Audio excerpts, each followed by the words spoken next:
Reciban una cordial bienvenida a esta sesión titulada Conceptos Básicos de Demografía, en donde vamos a ver de forma general cuál es la importancia de esta ciencia y su utilidad para el desarrollo territorial. Es muy importante entender que demografía tiene como estudio a las poblaciones humanas. El término proviene del griego demos, que significa pueblo, y grafía, que es descripción, dando así una descripción del pueblo. Y este concepto fue utilizado por primera vez por el botánico y estadístico francés Achille Guillard en el título de su obra Elementos de Estadística Humana o Demografía Comparada, publicado en 1885.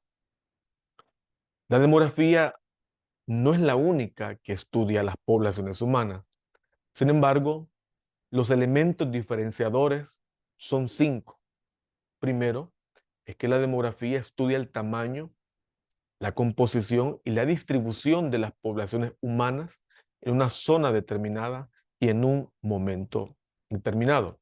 Y esto lo hace tener un fuerte elemento que se distancia o aborda a las poblaciones de forma diferente de cómo lo hacen otras ciencias sociales. Segundo, la demografía estudia los cambios en el tamaño y la composición de la población. Tres, estudia los componentes de esos cambios. Y estos componentes principales son la fecundidad, mortalidad y migración. Cuarto, los factores que afectan a estos componentes. Y quinto, las consecuencias de los cambios en el tamaño, composición y los componentes de la población. La demografía entenderá por población a un conjunto de individuos constituidos de forma estable, ligado por vínculos de reproducción e identificado por características territoriales, políticas, jurídicas, étnicas o religiosas. ¿Por qué el auge de la demografía en los últimos 60 años? Durante miles de años, el estado de las poblaciones humanas ha representado o ha experimentado un comportamiento muy fluctuante. Las poblaciones, sobre todo de 1800 hacia atrás, tenían una alta fecundidad para poder compensar las altas tasas de mortalidad que existían a causa de las hambrunas, a causa de las enfermedades como pandemias y a causa de las guerras.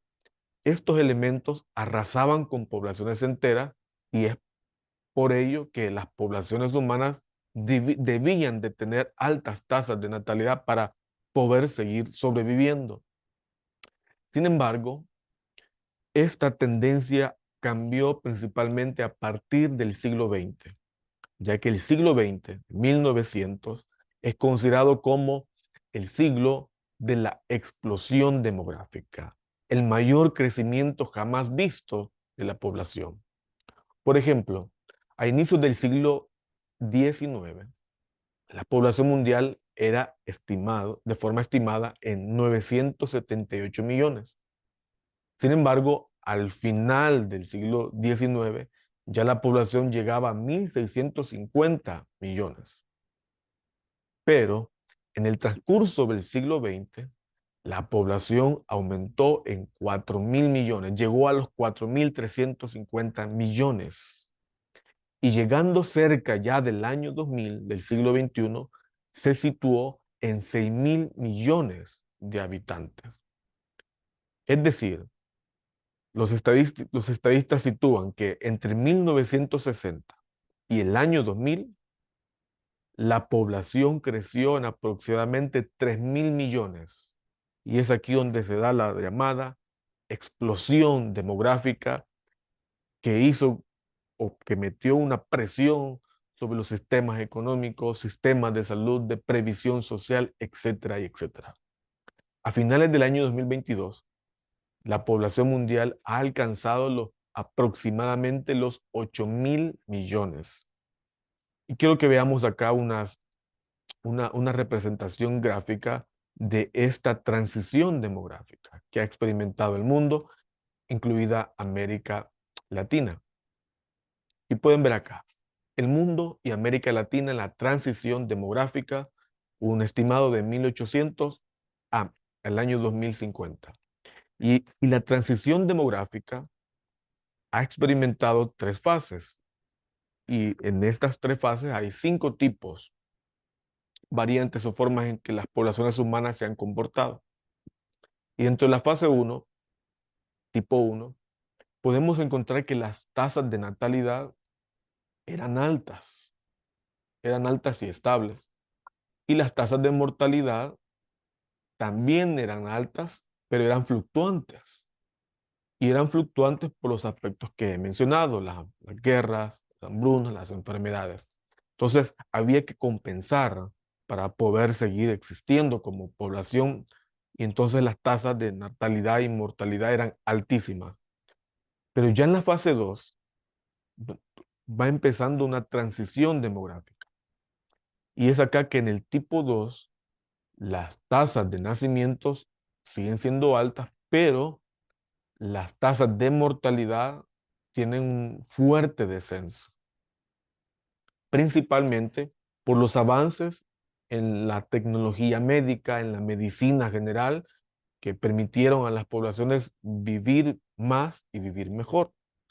Entonces, altas tasas de nacimiento y baja mortalidad permite que la población crezca a niveles agigantados.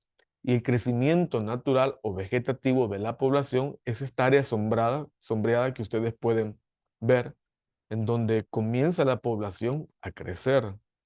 Y ya en el tipo 3 de la fase 2 es donde se da la explosión demográfica, donde las tasas de mortalidad, las muertes descienden a sus niveles casi nunca vistos y las tasas de natalidad se mantienen estables, pero con un leve descenso al final de esta etapa. Pero aquí, si ustedes ven, el crecimiento de la población es increíble. De hecho, de 1960 al 2000 aumentó en 3.000 millones aproximadamente. Ya en el tipo 4 son las etapas donde nos encontramos, en donde las muertes se mantienen estables, sobre todo a partir de 1980 y las tasas de natalidad han descendido abruptamente, llegando a casi equiparar a las tasas de muerte. Y es aquí donde las tasas de nacimiento han decrecido increíblemente y han logrado casi nivelarse. Y es acá donde se da esta transición, donde pasamos de altas mortalidades y altas natalidades a bajas natalidades y mortalidades, que es la fase 3 de tipo 5, donde la mortalidad se mantiene, pero los nacimientos llegan inclusive a ser más bajos que las muertes y en algunos periodos comienzan a fluctuar. Hay países como Corea del Sur donde ha llegado que las muertes en un año natural han superado a los nacimientos. Y aquí hay un envejecimiento de la población, que ya lo venimos experimentando desde esta fase 3 tipo 4 en donde las poblaciones envejecidas cada vez son mayores, representando diversas dificultades como presión en los sistemas de salud. Que más avanza la edad, la salud se deteriora y ejerce mayor presión sobre los sistemas de salud, ejerce presión sobre los sistemas de pensiones. ¿Qué va a pasar con estas personas? Y en fin, todas estas personas dependientes comienzan a aumentar, pero los nacimientos se mantienen estables o incluso en algunas regiones se han estancado, como Japón y como Europa, representando muchos problemas para el futuro mediano. Entonces, es aquí donde el mundo y América Latina, incluido los países como El Salvador, han experimentado estas fases de, de grandes mortalidades, natalidades, explosión demográfica y una contracción de estas variables. Ahora, es esta preocupación por la explosión poblacional del siglo XX que hizo que la demografía adquiriera una gran preponderancia en el ámbito mundial. Ahora, veamos el estado dinámica de las poblaciones. El área temática de la demografía se concentra en dos áreas. cuál es el estado y cuál es la dinámica de estas poblaciones. Por ejemplo, en el gráfico que ustedes ven acá, el estado de una población está determinado o incide en el tamaño, distribución territorial de esa población, la estructura por edad y sexo y la composición de otro grupo. Ese es el estado. Ahora, ¿qué va a influir sobre esto? Es lo que se llama esta variable de la dinámica de la población. La fecundidad de los nacimientos, la mortalidad y la migración son los que van a trastocar el tamaño, la distribución, las edades y la composición de otros grupos. Y esto es una de las áreas principales de la demografía, ver estos componentes que dinamizan o estancan a las poblaciones dentro de un periodo de tiempo. ¿Cómo se generan los cambios de una población? ¿Cómo una población va cambiando? Y principalmente cambia por dos determinantes. Primero se le llaman los determinantes de procesos de entrada. Y dentro de los procesos de entrada es esto, el aumento de la población en un territorio. Y una población aumenta por los nacimientos. La natalidad aumenta por las migraciones, personas que trasladan su residencia de forma temporal o permanente. Y esto también puede generar desequilibrios territoriales si no hay adecuadas políticas económicas, educativas, de salud, de ordenamiento territorial. Pero un territorio no solo experimenta procesos de entrada de gente, sino que hay procesos de salida, donde la población se ve disminuida, y eso está determinado por la mortalidad y por la emigración, es decir, la salida de población, ya sea por diferentes aspectos. Hay otros determinantes, por supuesto. Hay determinantes de orden social, cultural, económico y biológico que están afectando estos procesos de entrada y de salida. Ahora, ¿cuáles son las principales dinámicas demográficas? Son tres. Uno es la fecundidad. Uno de los objetivos de la demografía es estudiar la reproducción humana como un acto de procreación. Y esto es expresado en nacimientos. Y de hecho, hay una tensión central que recae en los nacimientos, porque aquí hay componentes de tipo económico, cultural, político o ideológico que pueden trastocar la dinámica de los nacimientos, su aumento, su disminución. La fecundidad es afectada por factores demográficos como la edad u otros como el estado civil, la escolaridad, grado de urbanización, ocupación o nivel general. Ustedes saben que entre la educación ha logrado el acceso a medicamentos, ha logrado reducir la fecundidad, el mayor empoderamiento de la mujer para tomar decisiones sobre la procreación también. Y aquí es de diferenciar entre tres conceptos en esta gran variable demográfica. Fertilidad. La fertilidad es la capacidad biológica de una mujer o un hombre o una pareja para concebir. Todas las mujeres o los hombres pueden tener esa capacidad. Se espera que una mujer tenga esa capacidad biológica porque tiene un conjunto de organismos que le preparan para ello. Igualmente el hombre.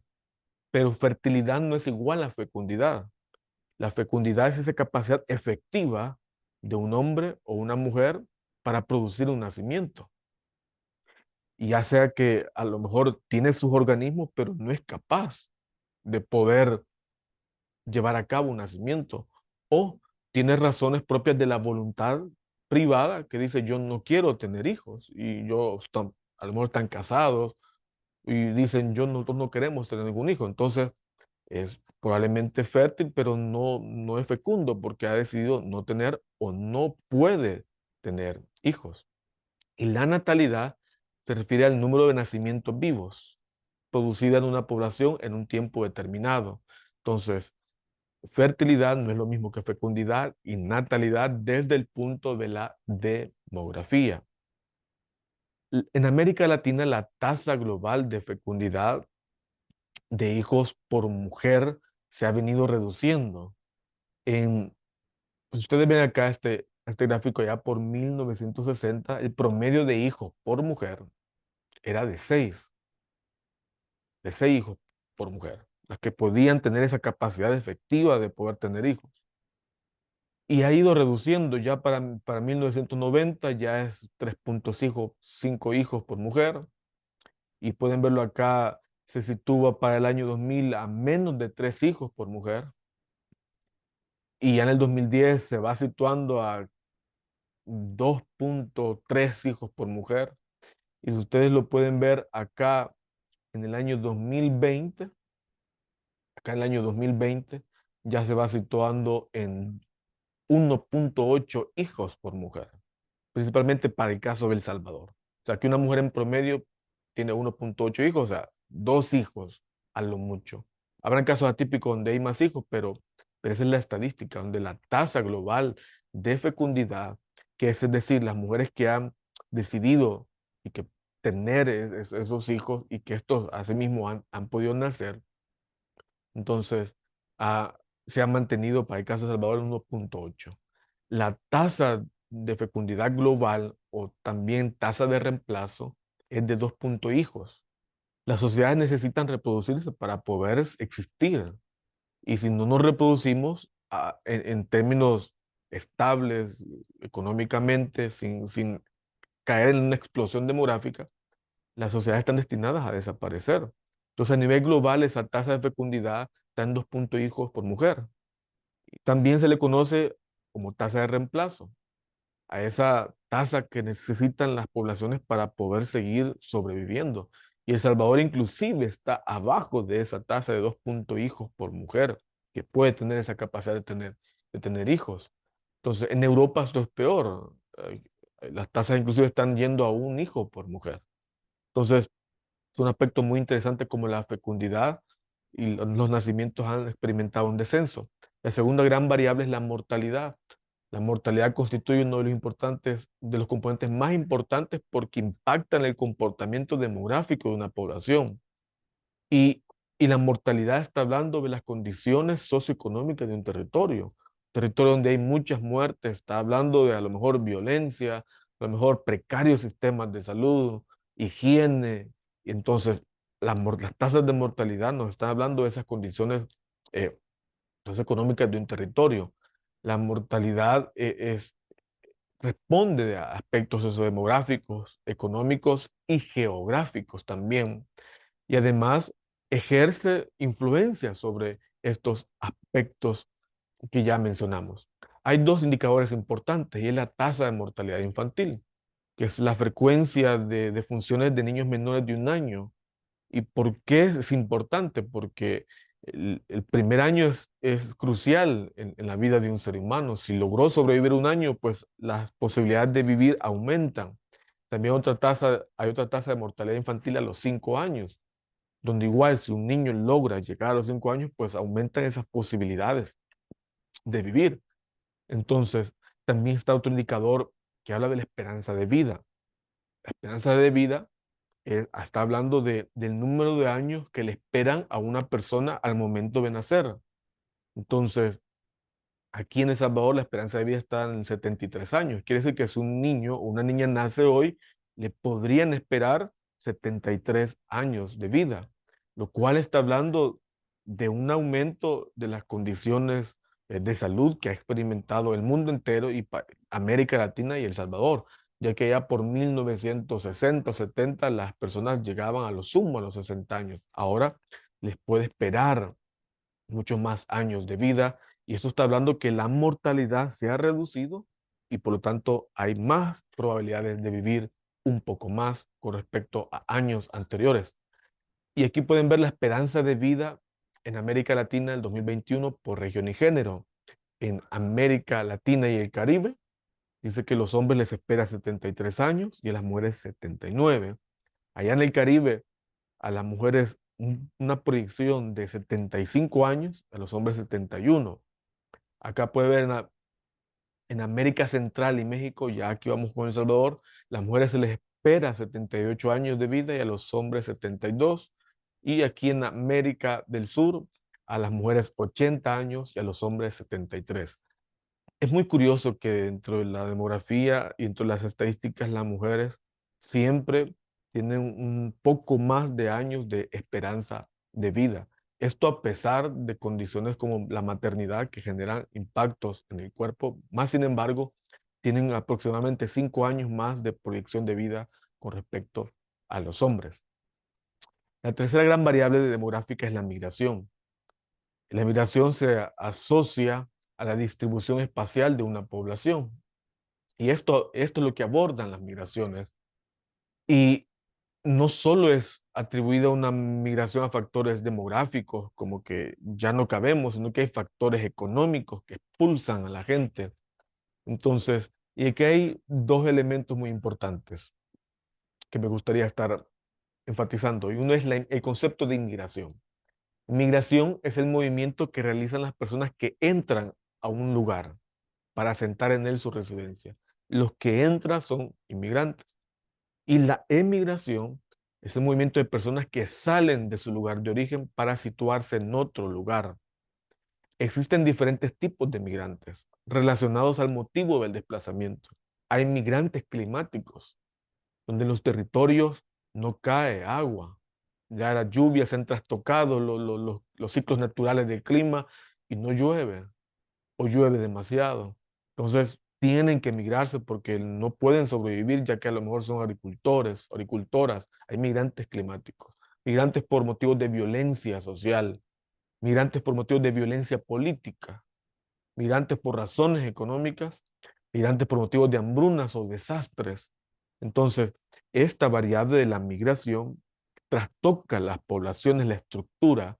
Tal vez países como El Salvador no tenemos estas variantes, no inciden tanto en la estructura de la población, pero países, corredores migratorios como Estados Unidos, los migrantes latinos y otros países han logrado trastocar la dinámica de la raza, la dinámica económica, ha adquirido otro estilo, la estructura poblacional, etcétera. Hay corredores llamados del sur-sur, por ejemplo, de Nicaragua a Costa Rica, donde hay mucha migración. Allá en el sur de América, donde de Venezuela salen muchas personas a los países circundantes. Esto tiene graves o algunos graves impactos si no hay políticas migratorias correctas, pero también la migración puede ser un beneficio porque puede aportar al capital humano y a mejorar la estructura económica de un país, pero esto depende de las políticas económicas y territoriales.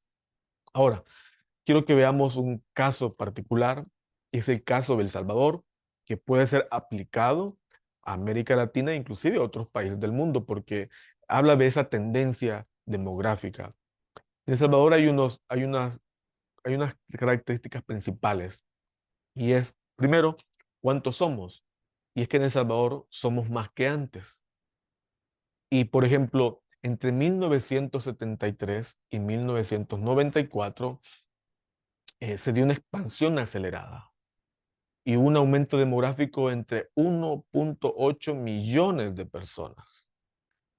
Y ustedes pueden ver acá en 1973 este incremento de la población en porcentajes alcanzaba el 4%, pero ya el 2023 ya somos alrededor de 6,36 millones de personas. Pasamos de 3,89, pasamos a 6,36 millones de personas. Sin embargo, a partir ya del 2000, si usted ve de mediados de los 90, la población se comienza a estabilizar y no ha tenido esos picos. Aquí hay, por supuesto, las variables mundiales que van al descenso como aspectos propios de este país, como la violencia de pandillas y la guerra civil. Pero a pesar de estos factores, somos más que antes y nos hemos casi que duplicado desde 1973, lo cual ha tenido efectos en los territorios porque ya no cabemos en algunos territorios, no hay casa suficiente para todo o no hay políticas adecuadas que redistribuyan la vivienda de interés social, el empleo igual es escaso o es de baja calidad y hay más personas exigiendo o mereciendo un mejor empleo. Entonces, somos más que antes y esto implica que hay presión sobre las demás variables socioeconómicas y demográficas. Segunda característica de El Salvador en los últimos 50 años. Esto está sacado de un informe del de las Naciones Unidas aquí del Fondo de Población de las Naciones Unidas para El Salvador, que examina los últimos 50 años a nivel poblacional. Y la segunda característica poblacional es que los niveles de natalidad y mortalidad son más bajos, como ya hemos hablado. Vean la tasa bruta de natalidad, que son los nacimientos por cada 1.000 habitantes. Allá por 1973 estaban a la tasa alrededor del 45% de los nacimientos. Y acá, ya para el 2023 no llega, se ha estandarizado casi que en el 15% la tasa de natalidad. El descenso de los nacimientos ha ido de forma muy acelerada. Y la tasa de mortalidad, por 1973, se ha mantenido estable, tiene picos a principios de los 80 por variables como la guerra civil, pero a partir ya de 1990 se ha estandarizado, con algunos picos aquí en la segunda década del año 2000. Podemos adjudicar lo que puede ser por los aspectos de la violencia. La pandemia también tuvo algunas pequeñas incidencias. Más sin embargo, la tendencia general es que los niveles de nacimiento y mortalidad han descendido y son más bajos que antes. Esto tiene aspectos positivos porque implica que de alguna forma los niveles de salud han aumentado con respecto a 1973, seguramente, y realmente hay graves carencias aún, pero permiten de alguna forma expandir la vida un poco más y la mortalidad se ha estabilizado, lo cual va a requerir medidas económicas para cuando estas personas estén en la edad anciana o en la edad de la adultez mayor y requieran servicios de salud más especializados. Tercera característica, bueno, ustedes pueden ver aquí la distribución del total de las muertes por grupo de edad. Ustedes ven que ya por 1973 las muertes entre los 0 años de vida, casi el momento del nacimiento, eran muchas. Ya del 2013 para acá, las personas no mueren en el nacimiento, sino que hay más condiciones para poder llegar por lo menos al año de vida. Y la población entre 1 a 4 años, los que morían eran mucho más allá por 1973.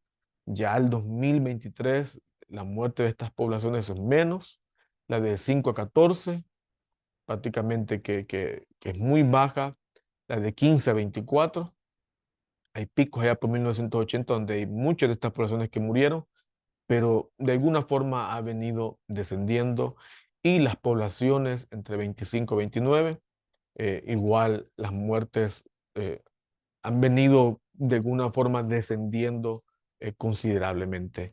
Y pueden ver que las muertes de las personas adultas mayores allá por 1973 eran pocas porque había mucha población joven, pero todas esas personas han envejecido y significa que también están muriendo.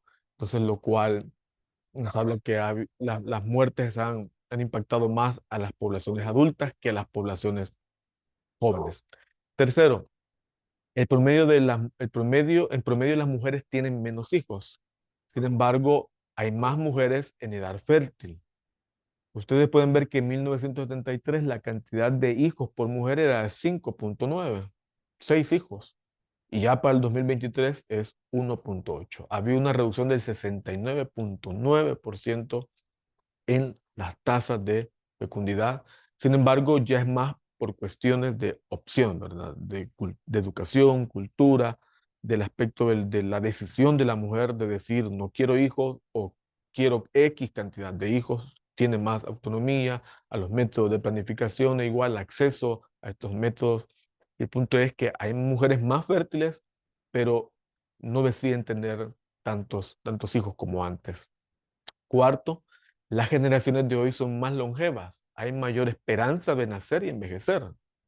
Allá por 1973, la esperanza de vida al momento de nacer era de 54 años en promedio. Eso quiere decir que si alguien nacía en 1973, las tasas de mortalidad eran bastante altas que solo le podían esperar en promedio 54 años. Ahora, en el 2023, bueno, en este año reciente, el 2023, le pueden esperar 73,4 años de vida y a la mujer un poquito más. Entonces, está hablando de que hay mayor posibilidad de envejecer. Lo que hay que garantizar son las políticas que permitan envejecer con dignidad, en aspectos económicos y de salud como tal. Entonces, hay mayor esperanza o hay mayor promesa de vida hoy en día para el caso de El Salvador, igual América Latina, inclusive para a nivel general en el mundo. Quinto aspecto demográfico importante en los últimos 50 años, que somos un país que navega diferentes olas etarias. Ustedes pueden ver aquí la distribución de las edades, que es muy importante por lo mismo, por el sistema de salud, las políticas de empleo, el acceso a la educación, la estructura de las viviendas en los territorios, en fin. Ustedes pueden ver que las poblaciones adultas mayores de color gris de 60 años o más eran pocas. Allá por 1973, hoy son mucho más. Las que son adultas no jóvenes de 36 a 59, pues de alguna forma también ha ido aumentando. Aunque ha sido proporcional con respecto al tiempo, la juventud no adolescente de 19 a 35, acá igual ha tenido sus picos y como que se ve que ha descendido un poco, que ha aumentado, perdón, ha aumentado un poco, no es mucho. Y la niñez y adolescencia es la que ha tenido el pico más fuerte, por lo mismo, por las reducciones de las tasas de natalidad. Entonces, hay diferentes olas etarias que tienen necesidades y demandas muy específicas. 6. El inicio del viaje hacia una población en edad de dependencia más envejecida. Las poblaciones dependientes son aquellas que de hecho tienen, necesitan de un apoyo y son la niñez, las personas con discapacidad y son las personas adultas mayores. Estas personas dependientes van a adquirir servicios principalmente de salud y políticas económicas propias de su característica. Este gráfico dice distribución de la población en edad potencial de dependencia económica en porcentaje. Y la línea anaranjada o amarilla es de la población de dependencia de 0 a 15 años y la otra es la población en dependencia de 60 años y más. Y la población de dependencia en 1973 de 0 a 15 era del 91,2, poblaciones muy jóvenes. Y la población de dependencia, adultos mayores, era apenas del 8,8. Pero hoy esto ha ido eh, en cada rubro aumentando. Por ejemplo, para el 2023, las poblaciones de dependencia de 0 a 15 ha disminuido, ahora es de 69 a 5. Pero la población de dependencia adulto mayor ha aumentado. Ahora es del 30,5. Hay más adultos mayores y se espera que ya para el 2050 ya una buena parte de la población, un 35%, casi 40%, ya esté rozando los 60 años y entrando a la adultez mayor. Eso quiere decir que El Salvador ya va a estar para esas épocas saliendo del denominado bono demográfico, que es donde las personas que trabajan son mucho más que las personas que no trabajan, es decir, las poblaciones dependientes. Característica número 7, la feminización de la estructura demográfica. En estos 50 años ha habido una feminización de esta estructura, es decir, que hay más mujeres que hombres en promedio. En 1973 había 100,3 mujeres por cada 100 hombres y ya para el 2023 hay 110,1 mujeres por cada 100 hombres. Hay más mujeres y más hombres, las cuales deben de tener las condiciones de educación, salud, de derechos, para que puedan insertarse en todas estas áreas importantes. Pero de alguna forma, la estructura poblacional del país está feminizada. Y por último, hemos transitado una población cada vez más urbana. Y esto le atañe principalmente a una de las áreas de interés del desarrollo territorial. Los territorios han sufrido transformaciones económicas debido a que el agro ha sido desplazado y las actividades se han ubicado a la industria y principalmente al servicio. Y aquí podemos ver la estructura de color anaranjado, da cuenta de los departamentos donde más del 50% de su población es urbana y vemos que ya va rondando uno, dos, tres, cuatro, cinco, seis, casi ya va llegando la mitad de los departamentos donde 50 de su población es urbana. Es decir, viven en zonas urbanas o lugares que eran rurales se han urbanizado. Y los colores de anaranjado claro o amarillo son aquellos donde más del 50% es rural. Más sin embargo, hay sectores donde si bien hay más población rural, pero esta va en camino a desaparecer con respecto, logren expandirse estas dinámicas económicas, industriales o de servicio, o principalmente las personas migran hacia la ciudad o los centros urbanos.